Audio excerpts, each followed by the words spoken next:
Hi guys, welcome to BPSC Adda weekly current affairs series. आज की इस सीरीज में हम 28 जून से लेकर 4 जुलाई 2021 तक जितने भी महत्वपूर्ण करंट अफेयर्स होगा उन सभी को डिस्कस करेंगे। उसके साथ ही उससे संबंधित कुछ अन्य महत्वपूर्ण तथ्य जो आपके एग्जाम पॉइंट ऑफ व्यू से इंपॉर्टेंट होगा उसको भी डिस्कस करेंगे।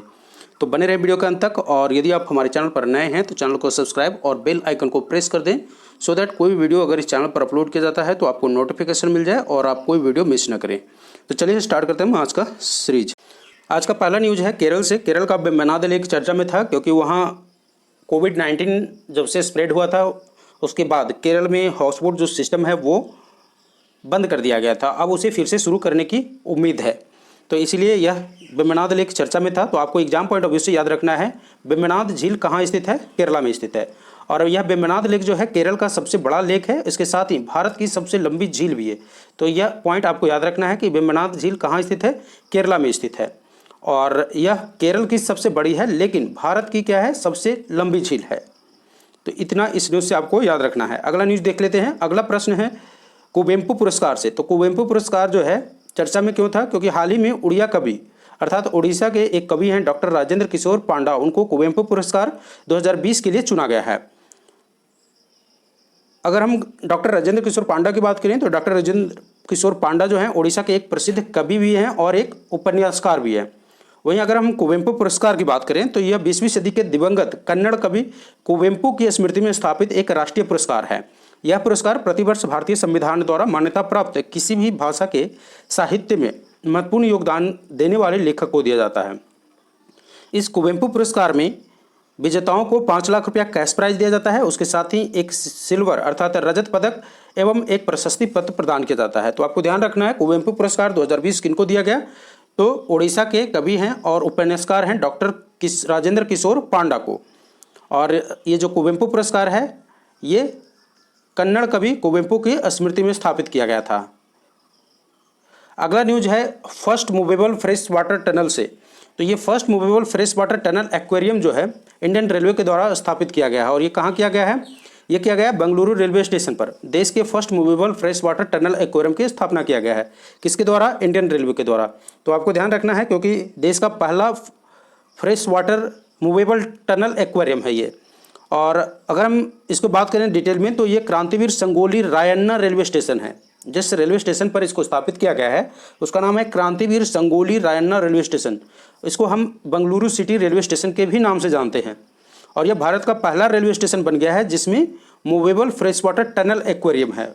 और इसको विकसित किया गया है भारतीय रेलवे स्टेशन विकास निगम लिमिटेड के द्वारा HNI एक्वाटिक किंगडम के सहयोग से। तो इतनी बातें आपको इस न्यूज़ से याद रखें। अगला न्यूज़ है फिलीपींस से। फिलीपींस का ताल ज्वालामुखी अभी चर्चा में था। चर्चा में इसलिए था क्योंकि वहाँ हाल ही में एक फ्रिएटो मैग्नेटिक विस्फोट हुआ था जिसके कारण जो चेतावनी स्तर होता है, ज्वालामुखी के चेतावनी स्तर को 5 स्तर में डिवाइड किया गया है। उस 5 स्तर में इसका जो चेतावनी स्तर है उसको बढ़ा करके 3 कर दिया गया था, इसलिए यह चर्चा में था। अब ये आपको एक चीज़ और यहाँ जानने की चीज़ है कि फ्रिएटो मैग्नेटिक विस्फोट होता क्या है। फ्रिएटो मैग्नेटिक विस्फोट बेसिकली मैग्मा या लावा के पानी के साथ जब संपर्क में आता है तो यह उत्पन्न होने वाला एक विस्फोट है जो कि काफ़ी खतरनाक होता है। यह पानी भूजल, हाइड्रोथर्मल प्रणाली, सतही अपवाह, झील या समुद्र से आ सकता है। तो 2 चीज़ें यहाँ आपको इस न्यूज़ से ध्यान में रखना है। एक तो ताल ज्वालामुखी कहाँ स्थित है, तो आपने देखा कि ताल ज्वालामुखी कहाँ स्थित है, फिलीपींस में स्थित है। और दूसरी चीज़ आपको ध्यान में रखनी है कि फ्रिएटो मैग्नेटिक विस्फोट क्या होता है। इस तरह के प्रश्न आपको अगर आप इंटरव्यू दे रहे हैं तो वहाँ पूछे जाने की संभावना है, या अगर आप UPSC दे रहे हैं तो वहाँ भी स्टेटमेंट बेस्ड क्वेश्चन पूछा जा सकता है। एक स्टेटमेंट में आपको ताल ज्वालामुखी दे देगा, दूसरा में फ्रिएटो मैग्नेटिक के बारे में दे देगा। तो आप जान लीजिए फ्रिएटो मैग्नेटिक विस्फोट क्या होता है। मैग्मा या लावा के पानी के साथ संपर्क में जब आता है तो यह क्या होता है, एक विस्फोट होता है जो काफ़ी खतरनाक हो सकता है। और यह पानी कहाँ से आता है, वहाँ पर भूजल, हाइड्रोथर्मल प्रणाली, सतही अपवाह, झील या समुद्र से आ सकता है। ये देख लीजिए लोकेशन ऑफ ताल वोल्केनो। ये फिलीपींस का मैप है और फिलीपींस में मनीला से ये लगभग 50 किलोमीटर दूर स्थित है लुजोन द्वीप पर। तो आपको ध्यान रखना है ताल वोल्केनो कहाँ स्थित है, मनीला में अर्थात फिलीपींस में। अगला न्यूज है तमिलनाडु से। तमिलनाडु का गिंडी राष्ट्रीय उद्यान। अब गिंडी राष्ट्रीय उद्यान अर्थात गिंडी नेशनल पार्क कहाँ स्थित है, तमिलनाडु में। तमिलनाडु को देख लीजिए मैप पे, ये रेड वाला जो पोर्शन देख रहे हैं ये तमिलनाडु है और यह भारत का 8वां सबसे छोटा राष्ट्रीय उद्यान है और उन चुनिंदा राष्ट्रीय उद्यानों में से भी एक है जो सिटी के अंदर अवस्थित है, अर्थात सिटी के इनसाइड बीच में स्थित है यह गिंडी राष्ट्रीय उद्यान। और कहाँ है? तमिलनाडु में। तमिलनाडु के अन्य अगर हम नेशनल पार्क की बात करें तो उनमें है मन्नार की खाड़ी में स्थित समुद्री राष्ट्रीय उद्यान जो कि अर्थात धनुषकोडी। दूसरा है इंदिरा गांधी राष्ट्रीय उद्यान जिसे पूर्व में अन्नामलाई वन्यजीव अभ्यारण्य के नाम से भी जाना जाता था। तीसरा है मुकुर्थी नेशनल पार्क, कहाँ है? ऊटी में। और चौथा है मुदुमलाई नेशनल पार्क, ये कहाँ है? मुदुमलाई में। तो ये सारे के सारे कहाँ स्थित है? तमिलनाडु में। तो इसको भी ध्यान में रखिएगा, गिंडी नेशनल पार्क तमिलनाडु, मन्नार की खाड़ी में स्थित समुद्री राष्ट्रीय उद्यान तमिलनाडु, इंदिरा गांधी राष्ट्रीय उद्यान तमिलनाडु, मुकुर्थी राष्ट्रीय उद्यान तमिलनाडु, तमिलनाडु में कहाँ स्थित है? ऊटी में। और मुदुमलाई राष्ट्रीय उद्यान कहाँ है? मुदुमलाई तमिलनाडु में। तो इतनी बातें इस न्यूज़ से आपको ध्यान रखना है। अगला, WHO ने चाइना को ऑफिशियली मलेरिया फ्री घोषित कर दिया है। Here you can see WHO ने चाइना को ऑफिशियली मलेरिया फ्री घोषित कर दिया है। तो अगर क्वेश्चन बनता है तो क्वेश्चन इस तरीके से पूछ सकता है कि हाल ही में WHO ने इनमें से किस देश को मलेरिया फ्री घोषित किया है? तो आपका आंसर क्या हो जाएगा? चाइना। चाइना की राजधानी कहाँ है? बीजिंग। चाइना की मुद्रा क्या है? रेनमिनबी। और चाइना के राष्ट्रपति का नाम क्या है? Xi Jinping. सो इतनी बातें इस न्यूज़ से आपको याद रखनी है। अगला न्यूज़ में था नेट्रेक्स हाई स्पीड ट्रैक। अभी नेट्रेक्स हाई स्पीड ट्रैक कहाँ खोला गया है, स्थापना किया गया इसका? अभी देखिए इसका जो उद्घाटन है नेट्रेक्स हाई स्पीड ट्रैक का, ये किया गया एमपी में। एमपी के पीथमपुर है वहाँ इंदौर में। सो इंदौर में पीथमपुर जगह है, वहीं पर नेट्रेक्स हाई स्पीड ट्रैक का उद्घाटन किया गया है। और ये उद्घाटन किसके द्वारा किया गया है इस हाई स्पीड ट्रैक का?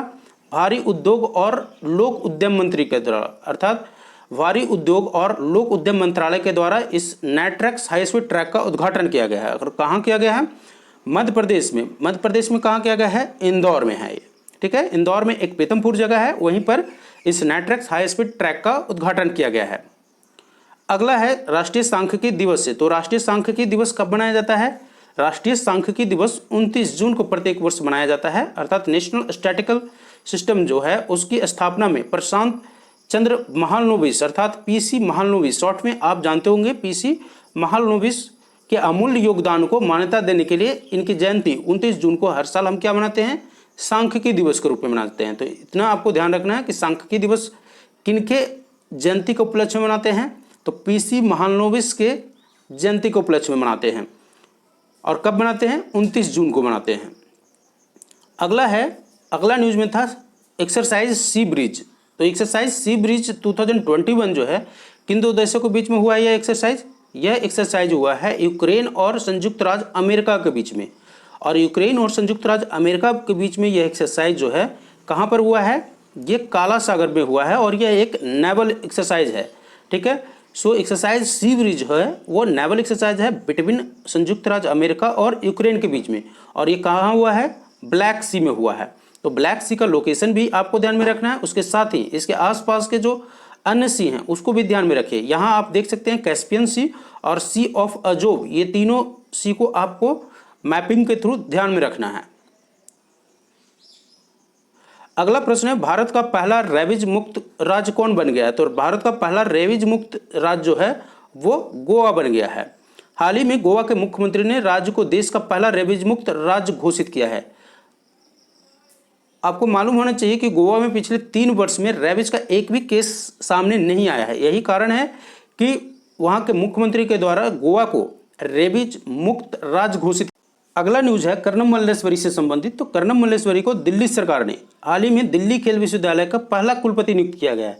तो ध्यान रखिएगा, दिल्ली सरकार के द्वारा ओलंपिक पदक विजेता कर्नम मल्लेश्वरी को दिल्ली खेल विश्वविद्यालय का पहला कुलपति नियुक्त किया है। कर्नम मल्लेश्वरी भारतीय ओलंपिक पदक जीतने वाली पहली भारतीय महिला भारोत्तोलक हैं। क्या है? वेट लिफ्टर हैं। तो आपको ध्यान में रखना है, ये अपना पहला पदक कब जीती थी कर्नम मल्लेश्वरी? सिडनी ओलंपिक में, सिडनी ओलंपिक 2000 में ये अपना पहला पदक जीती थी। और कर्नम मल्लेश्वरी ओलंपिक पदक जीतने वाली पहली भारतीय महिला भारोत्तोलक बन गई थी। और इनको हाल ही में दिल्ली सरकार के द्वारा दिल्ली खेल विश्वविद्यालय का पहला कुलपति नियुक्त किया है। अगला है government brings retail and wholesale trade under ambit of micro small and medium enterprises.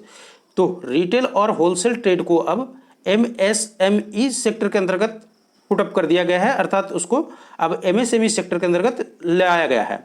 ये हैं श्री नितिन गडकरी जी, और इनके पास अभी 2 मंत्रालय है, एक तो MSME micro small and medium enterprises और दूसरा सड़क परिवहन और जलमार्ग मंत्रालय। तो 2 मंत्रालय हैं, सड़क परिवहन और जलमार्ग मंत्रालय और दूसरा MSME मिनिस्ट्री। तो इनके पास 2 मंत्रालय हैं। तो आपको टेक अवे पॉइंट जो है आपको यहाँ से एग्जाम में जो प्रश्न पूछेगा, एक तो MSME मंत्रालय के अभी जो वर्तमान में मंत्री हैं वो कौन हैं, श्री नितिन गडकरी, और सड़क परिवहन और जलमार्ग मंत्रालय के भी मंत्री श्री नितिन गडकरी हैं।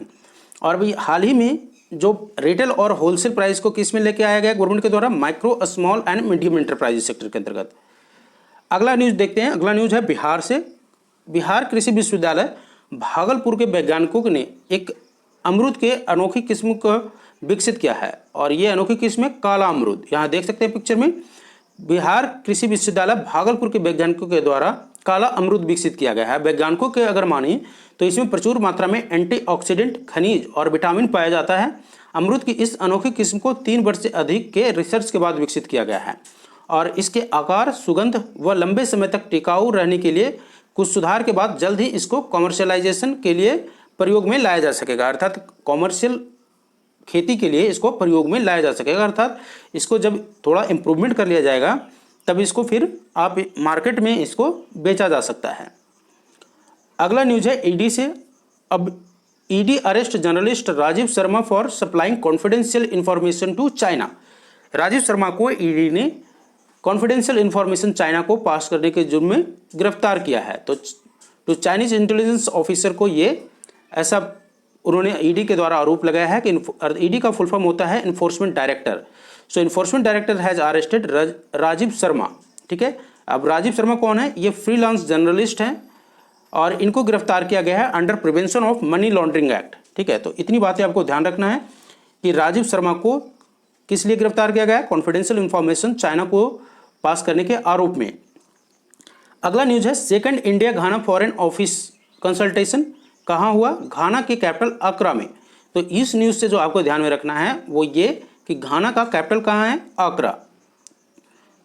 तो सेकंड इंडिया घाना फॉरेन ऑफिस कंसल्टेशंस कहाँ हुआ, घाना कैपिटल अक्रा में। तो ये बातें आपको ध्यान में रखनी है, घाना का कैपिटल कहाँ है, अक्रा। चलिए अगला न्यूज है इंडियन ओशन नेवल सिंपोजियम से। तो Indian ocean naval symposium 7th Hind महासागर नौसेना संगोष्ठी जो है फ्रांस में संपन्न हुआ। हिंद महासागर नौसेना संगोष्ठी का 7वां संस्करण फ्रांस में 1 जुलाई 2021 को संपन्न हुआ, और ये चला कब से कब तक, 28 जून से लेकर 1 जुलाई तक। द्विवार्षिक कार्यक्रम है और इसका मेजबानी कौन कर रहा था, फ्रांसीसी नौसेना के द्वारा ली रियूनियन। ठीक है, ली रियूनियन में की गई थी। भारत की ओर से एडमिरल करमबीर सिंह, ध्यान में रखना है, भारत की ओर से एडमिरल करमबीर सिंह जो कि नौसेना के प्रमुख हैं, वर्चुअली इस मीटिंग में भाग लिया था। So here you can C in picture. तो 7th हिंद महासागर नौसेना संगोष्ठी कहाँ हुआ, फ्रांस में संगोष्ठी संपन्न हुआ, और भारत के नौसेना के प्रमुख कौन है, एडमिरल करमबीर सिंह हैं। अगला न्यूज है अभी हाल ही में यूनियन गवर्नमेंट ने वैक्सीनेशन टेस्टिंग लेबोरेटरी का, न्यू वैक्सीनेशन टेस्टिंग लेबोरेटरी के लिए इस्टेब्लिशमेंट के लिए सैंक्शन कर दिया गया, और ये कहाँ स्थापित किया जाएगा, हैदराबाद में। तो आपसे क्वेश्चन इस तरह से पूछा जा सकता है कि हाल ही में केंद्र सरकार के द्वारा नया वैक्सीनेशन टेस्टिंग लाइब्रेरी स्थापित करने के लिए कहाँ अनुमति प्रदान किया गया, तो कहाँ किया गया है, हैदराबाद में स्थापित किया जाएगा। और ये हैं union ministry of state for home, इनका नाम है किशन रेड्डी। तो आपको ध्यान रखना है, union minister for state for home कौन है, किशन रेड्डी। अभी देखिए अगला न्यूज है उत्तराखंड से। उत्तराखंड के नए सीएम कौन बन गए हैं, उत्तराखंड के नए सीएम जो होंगे वो होंगे पुष्कर सिंह। ठीक है, Pushkar Singh Dhami will be next chief minister of Uttarakhand. और उत्तराखंड के जो वर्तमान में गवर्नर हैं वो कौन है, बेबी रानी मौर्य हैं। ठीक है, तो बेबी रानी मौर्य वहाँ के वर्तमान में गवर्नर हैं, और नए चीफ मिनिस्टर कौन होंगे, पुष्कर सिंह धामी। इनका संबंध आरएसएस के ये हार्डकोर कैडर माने जाते हैं, और इससे पहले कौन थे, तीरथ सिंह रावत। अगला न्यूज है एसबीआई से। एसबीआई ने अभी हाल ही में अपना 66वां स्थापना दिवस मनाया। एसबीआई का स्थापना कब हुआ था, 1 जुलाई 1955 को हुआ था। एसबीआई का मुख्यालय कहाँ है? मुंबई में। और एसबीआई के वर्तमान में अध्यक्ष कौन है? दिनेश कुमार खारा। आपको मैं बता दूं कि यह देश का सबसे पुराना वाणिज्यिक बैंक है और इसका स्थापना 1 जुलाई को हुआ था, 1 जुलाई 1955 को। इससे पहले एसबीआई को इंपीरियल बैंक ऑफ इंडिया के नाम से जाना जाता था, जिसका स्थापना 1806 में हुआ था। तो इतनी बातें आपको ध्यान में रखनी है कि भारतीय स्टेट बैंक ने अभी हाल ही में अपना 66वां स्थापना दिवस मनाया और एसबीआई का स्थापना 1 जुलाई 1955 को हुआ था। एसबीआई का मुख्यालय है मुंबई में। एसबीआई के वर्तमान में अध्यक्ष हैं दिनेश कुमार खारा और एसबीआई को पहले क्या किस नाम से जाना जाता था? इंपीरियल बैंक ऑफ इंडिया के नाम से, जिसकी स्थापना कब हुआ था? 1806 में। सो क्वेश्चन में आपसे इस तरह से पूछ सकता है कि हाल ही में अभी इनमें से कौन से बैंक ने अपना 66वां स्थापना दिवस मनाया। चलिए अगला न्यूज है सलाम दिल से। सलाम दिल से पहल जो है एचडीएफसी बैंक के द्वारा शुरू किया गया है। अब ये है क्या, इसको देख लेते हैं।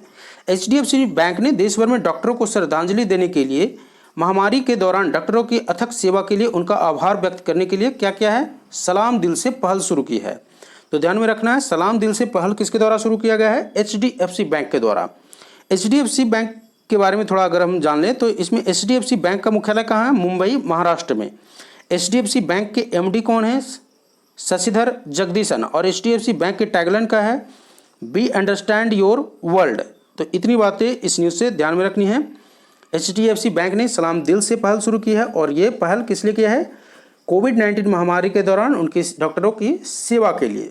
और एचडीएफसी का मुख्यालय मुंबई, महाराष्ट्र में। और एचडीएफसी बैंक का टैगलाइन क्या है? Be understand your world. चलिए अगला देख लेते हैं। अगला न्यूज है आईसीआईसी बैंक से। आईसीआईसी बैंक ने अभी हाल ही में सैल्यूट डॉक्टर्स इनिशिएटिव लॉन्च किया है। अब ये सैल्यूट डॉक्टर इनिशिएटिव क्या है? Salute doctor initiative banking solution है। सो आईसीआईसी बैंक ने मेडिकल डॉक्टरों के लिए भारत का सबसे व्यापक बैंकिंग समाधान लॉन्च किया गया है, जिसका नाम है सैल्यूट डॉक्टर। इससे पहले आपने देखा सलाम दिल से इनिशिएटिव। तो सलाम दिल से जो प्रोग्राम है ये किसके द्वारा शुरू किया गया था? एचडीएफसी के द्वारा। वहीं सैल्यूट डॉक्टर्स की अगर हम बात करें तो सैल्यूट डॉक्टर्स जो है वो आईसीआईसी बैंक के द्वारा। तो सलाम दिल से एचडीएफसी के द्वारा और सैल्यूट डॉक्टर्स आईसीआईसी बैंक के द्वारा।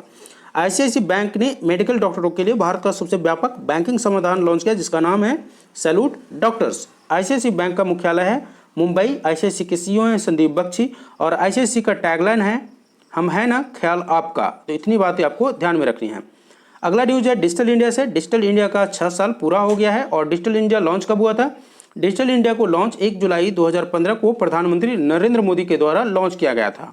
चलिए अगला न्यूज देखते हैं। अगला न्यूज है डीआरडीओ से। डीआरडीओ ने भी हाल ही में उड़ीसा तट से उन्नत पिनाका रॉकेट का सफल परीक्षण किया है, जिसका रेंज है 45 किलोमीटर। तो आपको ध्यान में रखना है डीआरडीओ के द्वारा विकसित उन्नत पिनाका रॉकेट सिस्टम, जिसका हाल ही में सफल परीक्षण किया गया है, उसका रेंज क्या है? 45 किलोमीटर।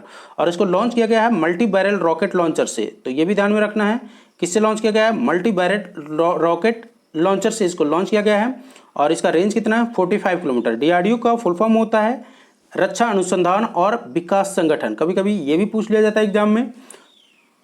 तो आज के इस वीडियो में बस इतना ही। अगर आपको हमारा वीडियो अच्छा लगे तो इसे लाइक और अपने दोस्तों को भी शेयर जरूर कीजिएगा। धन्यवाद।